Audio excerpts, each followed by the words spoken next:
ପ୍ରଭୁ ଯେତେବେଳେ ଆମମାନଙ୍କୁ ଆହ୍ୱାନ କଲେ, ଆମେ ମାନେ ପ୍ରଭୁକୁ ଗ୍ରହଣ ସେ ଆହ୍ୱାନକୁ ଧରି ନେଲୁ। ତ ଧରି ନେଲା ପରେ କଣ ହେବ? କଣ?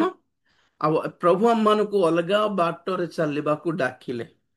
ତାଙ୍କରି କଥାରେ ବାକ୍ୟରେ ଆଜ୍ଞା ବହ ହୋଇ ଆମ୍ଭମାନଙ୍କର ପନ୍ଥା ଯଦି ବଦଳିଛୁ, ତାହେଲେ ଆମେ ମନୋନୀତ ଦଳ ଭିତରକୁ ଆସିଯାଇଛୁ।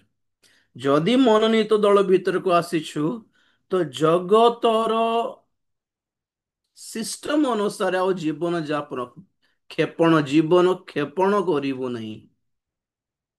ଯାହା ସେମାନେ ଆମକୁ ଦେଖି ଏଟା ଆମର ପରି କାହିଁକି ଚାଲୁନାହିଁ, ଆମର ପରି କାହିଁକି ହସୁନି, ଆମର ପରି କାହିଁକି କଥା ହଉନି, ଆମର ପରି କାହିଁକି ସେ ସେ ଜୀବନ ଯାପନ କରୁନି, ଆମର ପରି କାହିଁକି ଡ୍ୟାନ୍ସ କରୁନି, ଆମର ପରି କାହିଁକି ଗାଉନି, ଆମର ପରି କାହିଁକି ଡ୍ରେସଅପ୍ ହେଉନି, ସେଟା ଦେଖିକି ଆମକୁ ଘୃଣା କରିବେ ଆଉ ନିନ୍ଦା ବି କରିବେ। ନିନ୍ଦା ମିନ୍ସ ହ୍ୱାଟ? ମାନେ ସେମାନଙ୍କ ଦୃଷ୍ଟିରେ ଆମର ଲାଇଫଷ୍ଟାଇଲ ହିଁ ଭୁଲ।